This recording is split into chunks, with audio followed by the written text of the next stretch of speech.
The massive vessel emerged from hyperspace above Earth, like a floating city made of crystal and light, its surface reflecting colors that human eyes had never seen before in nature. And every government on the planet immediately went into emergency mode as alarms blared and military forces scrambled to respond to what could only be an alien. Arrival of the ship hung there in perfect stillness for exactly 1 hour, while humanity collectively held its breath and watched through every telescope and camera that could be pointed skyward. And then it transmitted a message in flawless English, Mandarin, Spanish, Arabic, and 200 other Earth languages simultaneously, greetings to the human species. The voice said with a quality that seemed both mechanical and organic at once, neither warm nor cold, but simply present. We are the Galactic Council, representatives of the 12,000 civilized species that populate this region of space, and we extend to you an invitation to participate in the Millennial Tournament, a gathering held once every 1,000 standard cycles where all spacefaring peoples demonstrate the heights of their achievements across multiple disciplines. The message continued to explain that humanity had been observed since their first tentative ventures beyond their own moon, and now that they had established colonies on Mars and 3 mining operations in the asteroid belt, they qualified as a true spacefaring civilization, and the tournament would take place in 6 Earth months at the neutral station Olympus Prime within hours. An ambassador materialized in the United Nations headquarters in New York, arriving through some kind of teleportation technology that made every physicist watching simultaneously excited and terrified. And this ambassador called himself Dexler of the Vekir Collective. Athexel stood approximately 8 feet tall, with 4 arms arranged symmetrically around a torso, covered in what looked like metallic scales that shifted through different shades of blue and silver, and his head resembled a mantis, with large compound eyes that seemed to analyze everything. They observed with cold calculation. He carried himself with the bearing of someone representing an ancient and superior civilization meeting with primitive newcomers, and his tone remained polite, but clearly condescending as he addressed the assembled human representatives in the Great Hall. We do not expect your species to perform well, Dexler said bluntly, while his translator device rendered his clicking speech into human languages. You have barely left your solar system, and your technology remains crude by galactic standards. But participation itself brings honor and allows you to observe what true advancement looks like.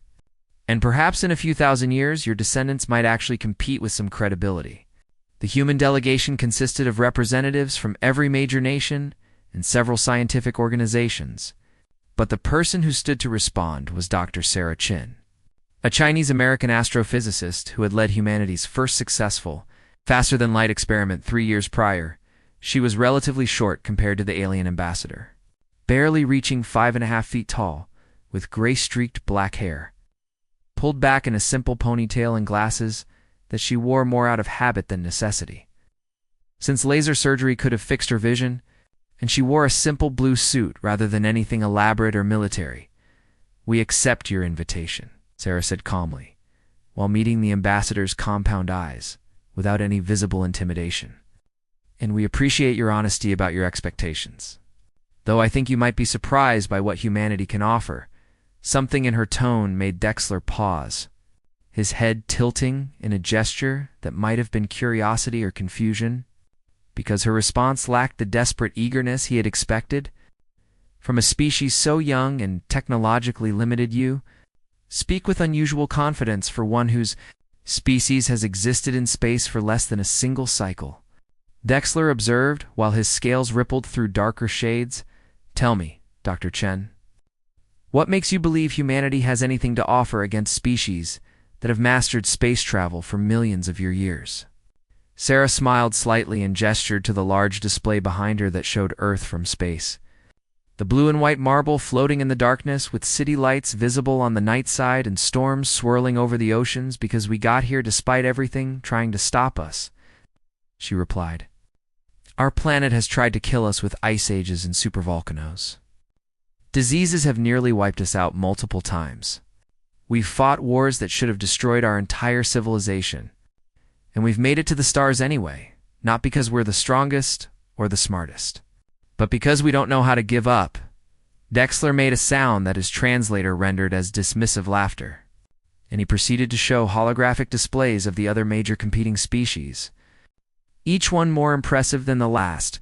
The Drath hegemony appeared as massive reptilian warriors standing over 7 feet, tall with armor-like scales and claws that could rend steel, a species that had conquered 40 star systems through military might. And their representatives snarled at the camera with teeth designed for tearing flesh. The Jokri Collective displayed as a hive mind species, existing partly in normal space and partly in quantum dimensions. Their individual bodies looking like floating jellyfish made of crystalline structures that hummed with psychic energy. And they had mastered technologies that seemed more like magic than science. Chillic's swarm showed as insectoid beings moving with impossible speed.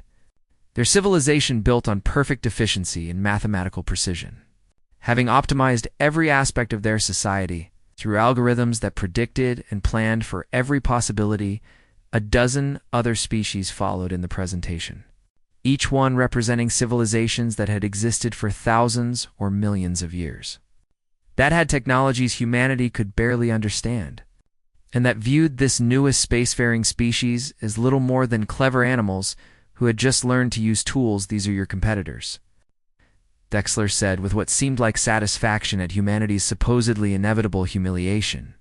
The tournament will test 5 domains: technological innovation, physical prowess, strategic warfare, cultural achievement, and a 5th challenge that remains secret until the final stage. And I assure you that even your best efforts will seem quaint compared to what these species can demonstrate. Sarah listened to all of this without any change in her calm expression. And when Dexler finished his presentation, she simply nodded once and spoke again. "Then we'll see you at Olympus Prime in 6 months," she said. "We'll bring our best and show you what humanity can do. And Ambassador Wexler, I hope you're prepared to have your expectations challenged." The alien ambassador departed shortly after with what seemed like amusement at human arrogance. In the moment his ship vanished back into hyperspace, the UN hall erupted into chaos as representatives began arguing about how humanity should prepare. Sarah stood quietly looking at the space where Wexler had been, and she smiled to herself because she knew something that the ancient galactic civilizations had forgotten. Desperation and hope combined could create something far more dangerous than simple technological superiority. Over the following months, humanity prepared in secret, selecting their champions and developing their presentations. And they did not share their plans with anyone outside the core team because Sarah understood that their greatest advantage was being underestimated. When the day finally came to depart for Olympus Prime, the human delegation boarded their modest ship, a vessel that looked primitive compared to the sleek alien craft that would be their competitors. And they set course for the tournament that would change how the galaxy viewed humanity forever. Olympus Prime hung in space like an impossible dream made real, a station the size of a small moon constructed around the burnt-out husk of a dead star, its surface covered with viewing platforms and competition arenas that could accommodate millions of spectators from thousands of different species. The human delegation arrived in their ship and immediately felt the weight of countless alien eyes watching them with mixtures of curiosity and contempt, because word had spread throughout the galactic community that the newcomers from Earth had actually accepted the invitation despite having barely 50 years of space travel experience. Sarah led her team through the docking procedures and into the main concourse, a space so vast that weather systems formed near its ceiling, and everywhere she looked there were beings of shapes and sizes that defied easy description, some floating, some walking on multiple legs, some existing as energy patterns held together by force fields. The opening ceremonies took place in an arena that could hold 10 million spectators, and representatives from each competing species gathered on the central platform, while holographic displays showed their homeworlds and achievements to the assembled masses.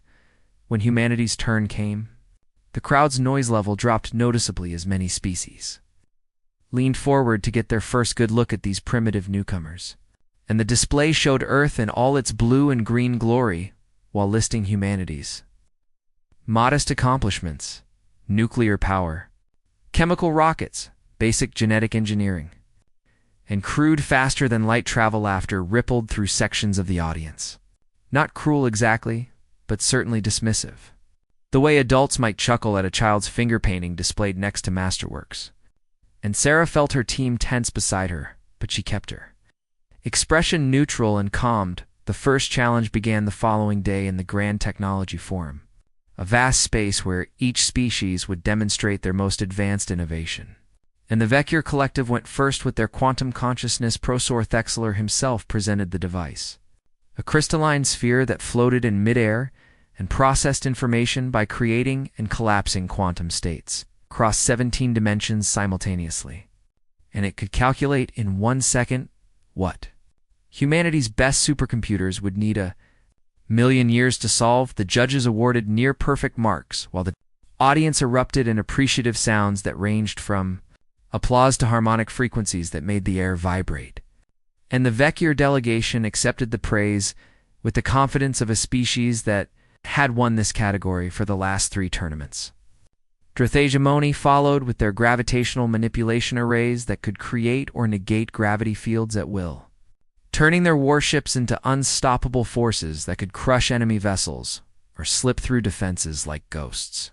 And again, the judges scored them highly. Species after species presented technologies that seemed like magic, dimensional folders that could store entire cities and pocket universes, biological computers grown from engineered organisms, weapons that could ignite stars or freeze them solid. And each presentation made humanity's position seem more hopeless. Finally, the human team took the stage, and Sarah stepped forward, carrying what looked like a simple metal case. And the crowd's noise level rose with anticipation of what these primitive beings could possibly offer. She opened the case to reveal what appeared to be ordinary gray sand that shimmered slightly in the light, and confused murmuring spread through the audience because surely these humans weren't presenting simple particulate matter as advanced technology. This is our nanite swarm system, Sarah announced while her voice carried through the arena's translation systems. Each particle you see is an independent robot smaller than a biological cell, and individually they are unremarkable. But together they represent something we believe is unique. She poured the sand onto the demonstration platform, and for a moment nothing happened. Then the gray particles began to move and flow like liquid metal, and they started consuming the platform itself, breaking it down at the molecular level and incorporating the raw materials within. Minutes, the nanites had formed themselves into a perfect replica of the Vecchio quantum processor, then dissolved and reformed as a Drath gravity array, then shifted again into a complex living structure that resembled a plant but grew and adapted in real time. Our nanites can self-replicate using any available matter, Sarah explained while the swarm continued its demonstrations. They can organize themselves into any structure or system without central control, adapting to solve problems through emergent intelligence rather than programmed responses, and they can survive and function in any environment from the surface of a star to the vacuum of deep space. She paused and let the implications sink in before continuing. They're not as fast as your quantum computers or as powerful as your gravity manipulators, but they can become anything, survive anywhere, and improve themselves continuously without limit. The judges conferred for several minutes while the nanites formed increasingly complex structures. And when the scores appeared, they showed solid marks but not the highest. Placing humanity in the middle of the rankings, the crowd's reaction was mixed. Some impressed by the adaptability demonstrated, but many still dismissive, because raw power and speed seemed more valuable than flexibility. And Sarah returned to her team knowing they had planted seeds of doubt about humanity's supposed primitiveness. The second challenge tested physical prowess across multiple disciplines, including strength, speed, endurance, and adaptability to hostile environments. And this was where the Drath were expected to dominate. Completely, the strength competitions came first, and the Drath representative, a massive warrior named Krog, lifted weights that would have crushed a human flat and threw objects that weighed several tons across the arena with casual ease. The human representative, a former Olympic weightlifter named James Rodriguez, performed respectably but couldn't match even half of what the Drath achieved. And the crowd barely noticed humanity's participation. Speed trials followed, and the Chilics demonstrated reflexes, moving through obstacle courses in fractions of a second while human competitors took several seconds to complete the same challenges. Again, humanity placed in the middle rankings. Adequate but unremarkable, and many spectators began leaving or turning their attention to other events because watching the obvious underdog fail wasn't particularly entertaining. Then came the endurance challenges, and everything changed in ways no one expected, because this was where humanity's true nature began to reveal itself to the galaxy. Marathon event required competitors to run continuously around a track until they couldn't continue, and the environment would gradually increase in difficulty with higher gravity, thinner atmosphere, and more challenging terrain. Most species dropped out within the first hour as the gravity reached 3 times standard and the oxygen levels dropped to barely breathable. And even the mighty Drath warrior collapsed after 2 hours when his biology simply couldn't process enough oxygen to continue the human runner. A Kenyan woman named Amara Okonkwo just kept going, her breathing steady and controlled even as the gravity climbed to 4 times Earth normal and the air became thin enough that most species would have suffocated. After hours, she ran while medical teams stood ready to intervene if she showed signs of collapse. But her vital signs remained stable even when she was the last competitor still moving, and she finally stopped after 6 hours, not because she had reached her limit, but because the judges declared her the winner. Similar patterns emerged in the underwater survival challenge, where humans outlasted aquatic species, and in the zero-gravity obstacle course, where human adaptability allowed them to continue long after specialized space-dwelling species had exhausted themselves. The galactic audience began paying attention again, puzzled by these beings who seemed unremarkable in every way, except that they simply refused to stop, who kept going long past the point where biology should have failed in the medical examination areas. Doctors from a dozen species ran tests, trying to understand how humans could endure such conditions. And what they found confused them even more. Human biology wasn't particularly efficient or powerful.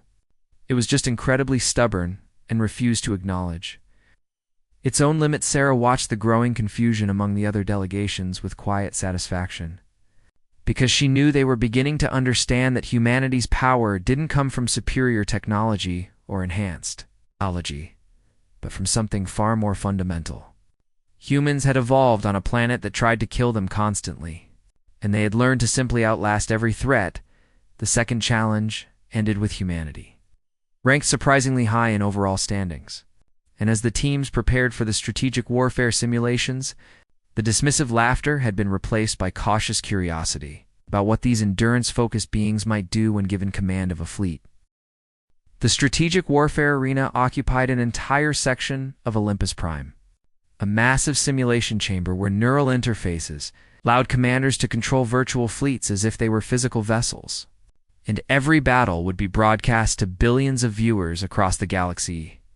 Species received identical forces to ensure fairness: 50 standard warships, 20 support vessels, 10 carriers with fighter complements, and 5 heavy cruisers, all with the same weapons, shields, and maneuverability.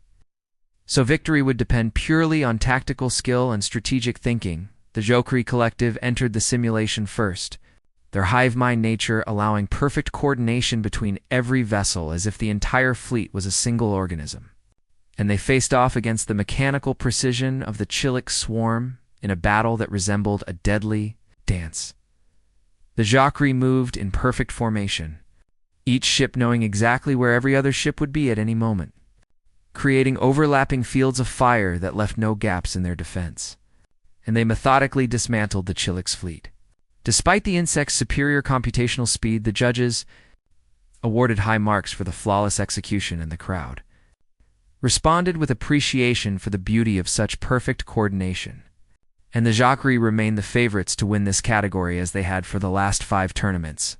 The Drath hegemony followed with their characteristic aggressive style, launching an immediate full-force assault against their opponents and overwhelming them through sheer brutal efficiency. accepting heavy losses, but achieving victory through willingness to sacrifice for the greater goal.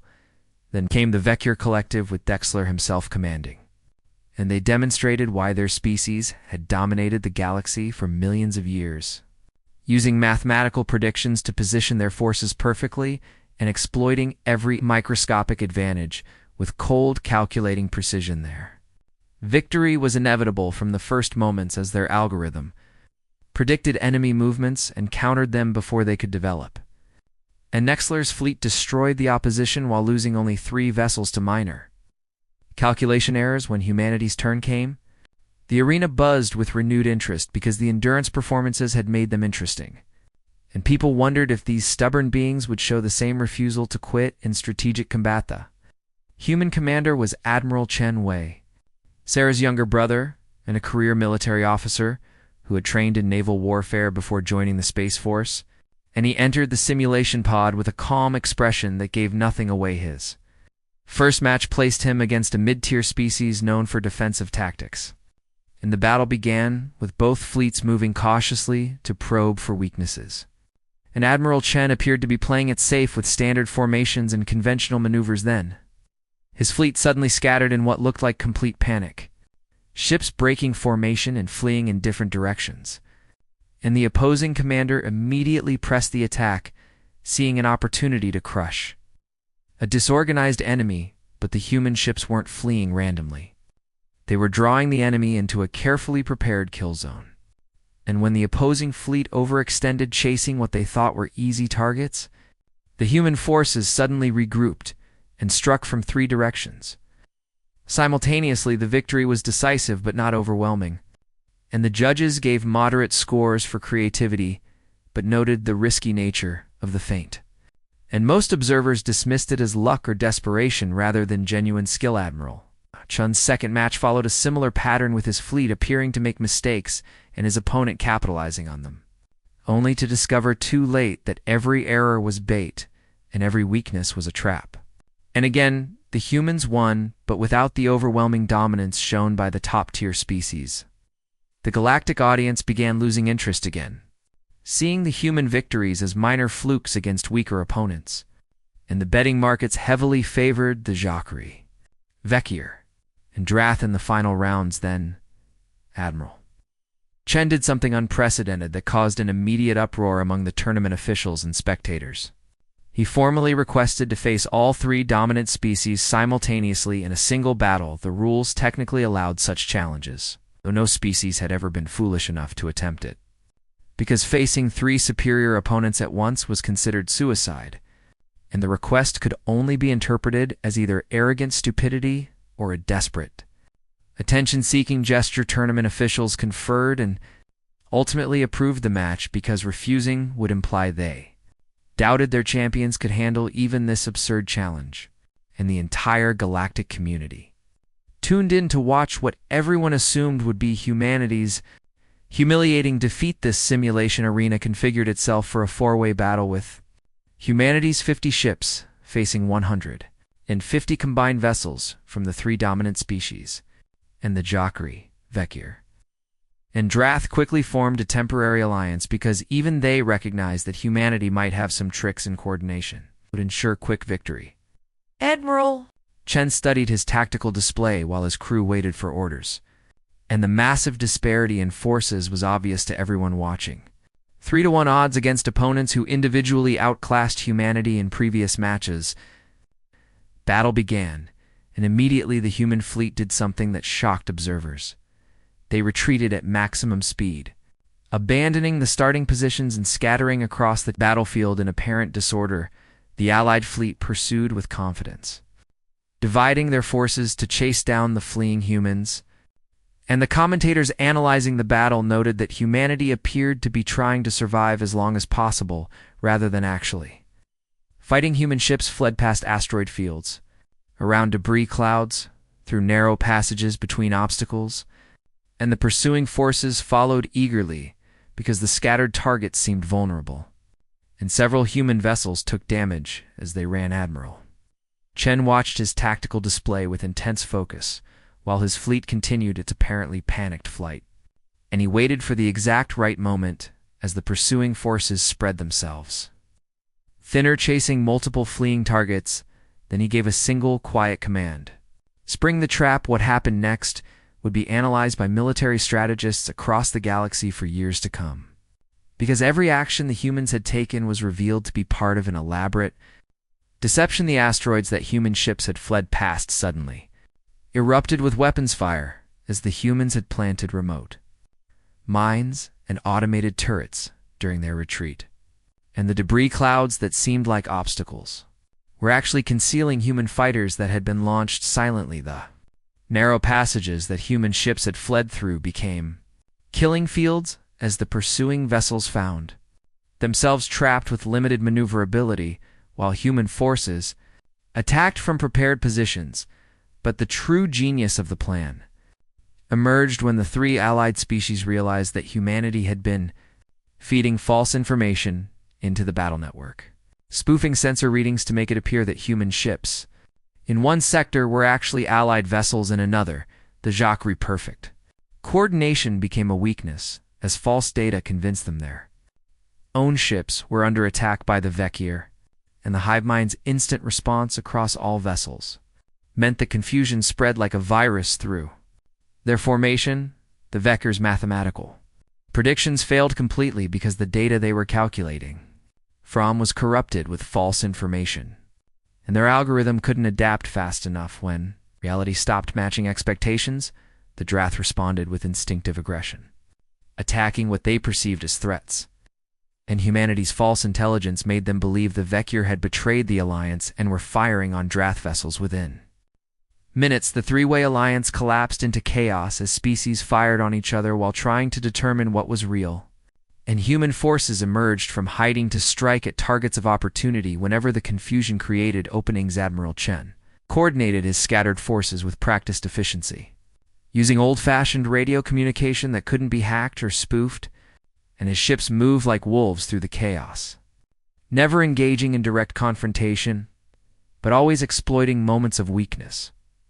Jacquerie tried to re-establish coordination, but their hive mind strength became a fatal flaw as humans jammed their quantum communication, leaving individual ships isolated and confused. The Vecchir attempted to recalculate their position, but every sensor reading contradicted the others, and their rigid adherence to algorithmic solutions prevented them from adapting to the irrational human tactics. The Drath fought ferociously, but their aggression was turned against them as humans led them into friendly fire situations and exploited their tendency to attack first and assess later. When the simulation ended 37 minutes after it began, the human fleet retained 70% of its forces, while the three allied species had been reduced to scattered survivors. And the arena fell into stunned silence. No one could quite process what they had witnessed: a numerically inferior force using deception, psychological manipulation, and exploitation of their opponent's own strengths against them to achieve what should have been impossibly. Exel sat in his observation pod, staring at the tactical replay, his compound eyes reflecting the display over and over as he tried to understand how his mathematically perfect strategy had been to maul.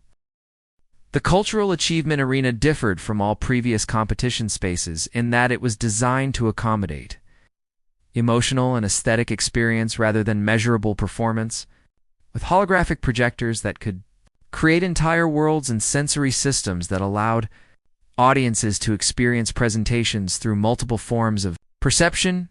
Every species approached this challenge differently because culture itself was so fundamentally tied to the nature of each civilization, and what moved one species might be incomprehensible to another.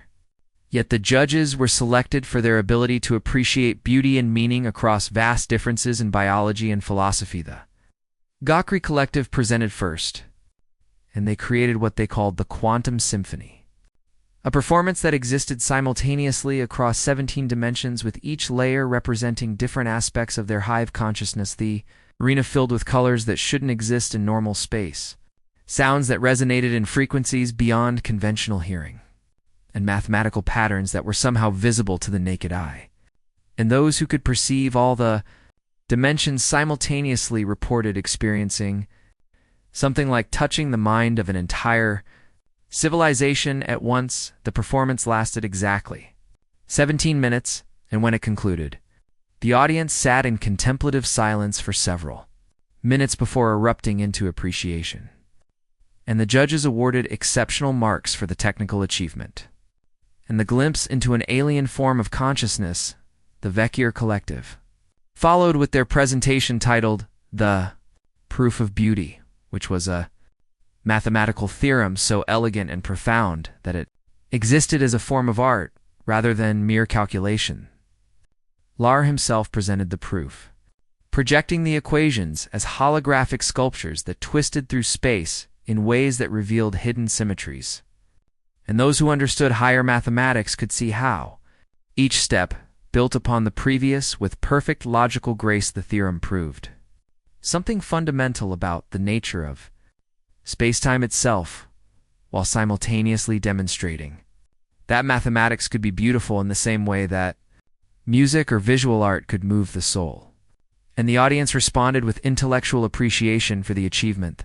The Drath Hegemony took a completely different approach, presenting the saga of Drathamir the Unbreakable, a historical drama about their greatest warrior king, who had united their species and led them to conquer their first neighboring star system massive. Holographic projections showed Drathamir in full ceremonial armor leading his warriors into battle. And the story was told through a combination of narrative, combat demonstrations, and what humans would recognize as operot. The performance emphasized strength, honor, loyalty, and the glory of conquest, values that resonated deeply with many warrior species in the audience. And the judges awarded high marks for the emotional power and the insight into Drath culture. Species after species presented their cultural achievements. The Chiliks demonstrated their perfectly optimized society through a display of synchronized movement, involving 10,000 individuals. The aquatic Melnari created a water dance that told the story of their evolution from ocean dwellers to space travelers. And dozens of others shared their unique perspectives on beauty and meaning. Came humanity's turn, and Sarah walked onto the stage, carrying a small case made of simple metal that looked ancient and worn. And the audience buzzed with curiosity about what these surprising humans would present. She opened the case carefully to reveal a golden disc mounted on a stand, its surface etched with diagrams and symbols, and a strange archaic device that would play recordings stored on the disc.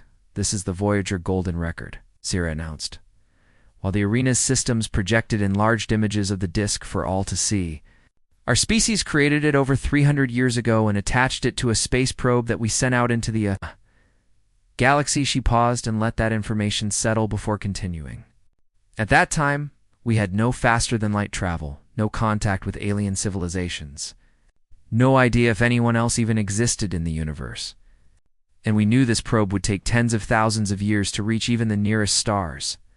The audience stirred with confusion because this seemed like an admission of primitiveness, rather than an achievement to be proud of.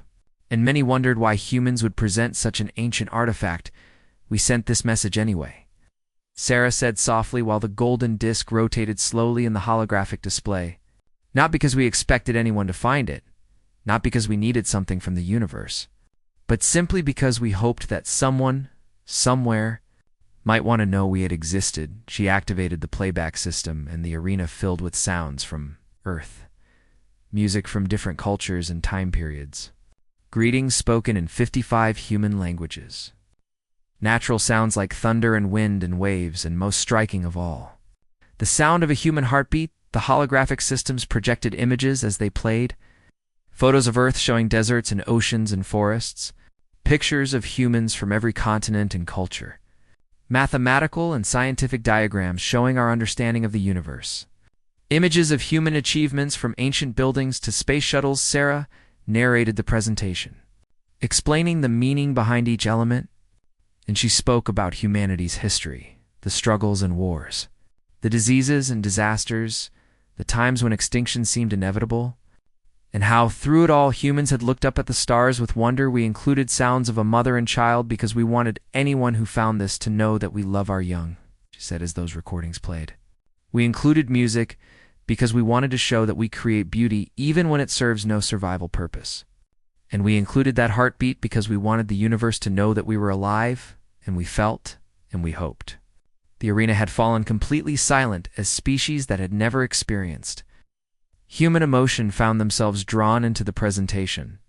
And something about the simplicity and honesty of it cut through the differences in biology and culture. This record was our message when we were alone and afraid in the cosmos, Sarah continued. And the remarkable thing is that we're still that species. We still look at the universe with wonder. We still hope to connect with others. And we still believe that reaching out is worth the risk of rejection or silence. She paused and looked around the arena at the thousands of different species watching. And her next words carried weight that surprised even herself. Every species here has shown us their greatest achievements, their power and their glory. And we've been impressed and humbled by what you've accomplished, she said. But we wanted to show you something different. We wanted to show you who we are when we have nothing to prove and no one watching. When we're just sending a message into the void hoping someone might care. The presentation concluded with the final track from the Golden Record, Beethoven's Cavatina. A piece of music that seemed to capture something ineffably human in its combination of joy and melancholy. Hope and understanding as the last notes faded. Sarah added one final statement. We are still that hopeful species reaching out into the dark, and we always will be. And that hope is what makes us human. The silence that followed was profound and uncomfortable for many species who had expected something more grandiose or technically impressive.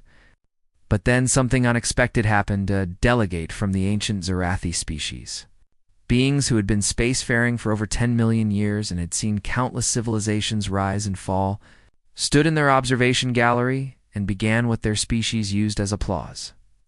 A low harmonic hum that resonated through the arena. Those species joined in with their own forms of appreciation. And soon the arena filled with sounds that represented respect and recognition from thousands of different cultures. And many found themselves moved in ways they didn't fully understand. The judges deliberated for a long time before announcing their scores. And when the results appeared, they showed the highest marks awarded in the cultural achievement category. Surpassing even the Jacques 17-dimensional symphony Simpler, approached Sarah after the presentation. And for the first time since humanity had met him, his demeanor carried something other than condescension I did not understand. He said quietly, while his translator struggled to convey the complexity of his emotions, "We measured you by your technology and your strength, and we missed what truly matters about your species." Sarah nodded and replied, "That's okay. We're used to being underestimated. And sometimes we even prefer it that way." That evening, while the various delegations celebrated or strategized for the final challenge, humanity's team gathered in their quarters to rest. And they knew that whatever came next would test them in ways the previous challenges hadn't. Tournament had been designed to reveal each species' greatest strengths, but Sarah suspected that the final challenge would be different somehow.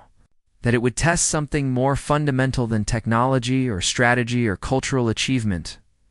She looked at her team, at Admiral Chen reviewing tactical data, at Amara resting after her endurance victories, at James and the other competitors preparing mentally for whatever would come, and she felt a surge of pride in what they represented. They were human, stubborn, hopeful, adaptable, and utterly unwilling to accept that anything was impossible. And whatever the final challenge brought, they would thaw. The morning of the fifth challenge arrived with an unusual atmosphere on Olympus Prime, as if the station itself was holding its breath in anticipation. And delegates from all species gathered in the central amphitheater, where the Galactic Council would reveal the final test. The 12 council members materialized on the central platform, each representing a different ancient species that had overseen the tournament for countless millennia. And their spokesman was an end being of pure energy, called Aura, who existed as patterns of light held together by gravitational fields. The final challenge has remained secret because it tests something that cannot be prepared for through training or technology. Aura announced while his voice resonated through the amphitheater in frequencies that translated to every species present.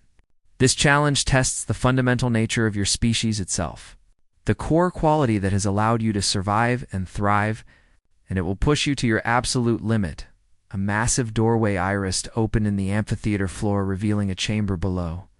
And holographic displays showed what waited there, an environment that could reshape itself infinitely. Adapting and escalating challenges in response to whoever entered it, each species will send one representative into what we call the Crucible, I explained. The environment will test them physically, mentally, emotionally, and spiritually, learning from their responses and adapting to challenge them more severely with each passing moment. And the test continues until the representative surrenders. Or until their biology fails, the council member paused before adding a crucial detail. This is not a test of how long you can survive, but of what you reveal about yourselves in the face of ultimate challenge. And we expect all species to withdraw their representatives before permanent harm occurs, because wisdom includes knowing when to yield. The first representative entered the Crucible and lasted 17 minutes before surrendering, as the environment created scenarios that exploited his species' psychological vulnerabilities. And the judges awarded points based on resilience demonstrated in lessons revealed about the species. Nature species after species sent their champions. Some lasted minutes, some lasted hours. All eventually yielded when the challenge exceeded their capacity to continue. And the pattern was consistent across different biologies and cultures. The Drath warrior Krog entered expecting to dominate through sheer physical might, and lasted 3 hours as the environment threw increasingly powerful opponents at him.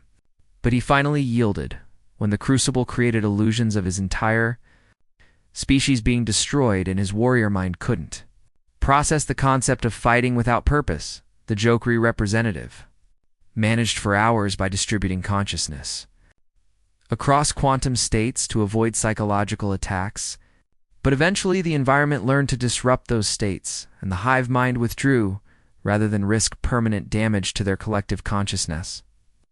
Himself entered for the Vekir collective, confident that his mathematical mind could predict and counter any challenge. And he lasted an impressive 5 hours by treating everything as a calculation to be solved. But the Crucible eventually created scenarios with no logical solution, and his inability to function without rationale framework forced his surrender. The judges consistently awarded high marks to those who lasted longest, but also to those who showed wisdom in yielding before serious harm. And the galactic audience watched with mixture of respect and relief as each species demonstrated both strength and good judgment. Then came humanity's turn, and Sarah stood with the chosen representative, a former Marine turned biologist named Marcus Webb, who had been selected not because he was the strongest or smartest, but because psychological testing showed he possessed something unusual even among humans. An almost pathological inability to give up. Marcus was in his late 30s, with a weathered face that showed years of sun exposure, gray touching his temples, and a quiet intensity in his eyes that suggested depths of experience he rarely discussed. And he carried himself with the relaxed confidence of someone who had survived situations that should have killed him. Remember that you can surrender at any time, Sarah told him quietly while they stood at the Crucible entrance. We've already exceeded expectations in this tournament, and you have nothing to prove. Marcus smiled slightly and replied, I appreciate that, but you chose me because you knew I wouldn't quit. And I won't disappoint you. He entered the Crucible, and the door sealed behind him, while holographic displays showed the environment to the watching billions. And immediately the temperature spiked to levels that would have been instantly fatal to most species. Marcus. A suit provided some protection, but the heat was still intense enough that sweat poured from him within seconds. And the environment added crushing gravity that made each step an ordeal. And then it flooded with toxic gases that burned his throat and lungs. He kept moving forward, adapting his breathing to minimize exposure, using his suit's limited oxygen supply strategically. And when the environment saw that he could endure the physical challenges, it shifted tactics. Crucible created predatory constructs, creatures of solidified energy that hunted him through landscapes that shifted from Arctic waste to burning desert to crushing ocean depths. And Marcus fought them when he had to, and evaded them when he could. Hours passed, and he kept going, his movements becoming mechanical as exhaustion set in, but his determination never wavering. And the galactic audience watched with growing amazement as this human simply refused to stop the environment, tried psychological warfare, creating perfect illusions of his loved ones dying, showing him his homeworld burning, making him experience failure and loss and betrayal. And Marcus endured it all by focusing on one simple truth. None of it was real, and he could outlast it. The Crucible adapted again, creating physical torture scenarios where pain receptors fired continuously, where his body was damaged and healed repeatedly, where every nerve screamed for him to surrender. And still, he continued. Sarah watched the displays with growing concern because Marcus had already lasted longer than any other species and was approaching dangerous territory. And she had the authority to withdraw him, but she knew he wouldn't forgive her if she did. Medical readouts showed his body at the edge of failure. Heart rate dangerously elevated. Stress hormones at toxic levels. Muscular damage accumulating. Mental coherence declining. And yet somehow he kept going. 24 hours passed, then 36, then 48. And the entire galactic community was watching. Now, because no one had ever seen anything like this, sustained refusal to yield the other species, delegates began expressing concern because this went beyond competitive spirit into what seemed like suicidal determination, and several suggested that humanity should be forced to withdraw their representative for his own protection. But Aura and the Council refused intervention, saying that each species had the right to demonstrate their nature fully. And what they were witnessing was something rare and significant, even if it was difficult to watch at the 60-hour mark. Marcus was barely conscious, moving through the challenges on pure instinct. His body held together more by will than by biology. And the medical team stood ready to rush. In the moment his vital signs, Flatlaned's crucible itself seemed confused, cycling through challenges more desperately, trying combinations that had never failed before, pushing harder and harder to break this being that simply wouldn't acknowledge its own limits. Then at hour 72, something unprecedented happened. The crucible malfunctioned. Its adaptive systems overloading because they were designed with the assumption that every biological entity had a breaking point, and Marcus seemed not to possess one. Alarms blared throughout Olympus Prime as engineers rushed to shut down the system, and when they finally opened the crucible door, Marcus walked out on his own power, his body covered in injuries that should have been fatal. His eyes still focused and aware, he made it 3 steps before collapsing, and medical teams swarmed him immediately, rushing him to the advanced treatment facilities. While the amphitheater erupted in chaos, Sarah accompanied Marcus to the medical bay where alien doctors worked frantically to stabilize him, and she held his hand while regeneration technology repaired the damage. And he looked at her with a slight smile. "Did I do okay?" he asked hoarsely. "You magnificent idiot," Sarah replied with tears in her eyes.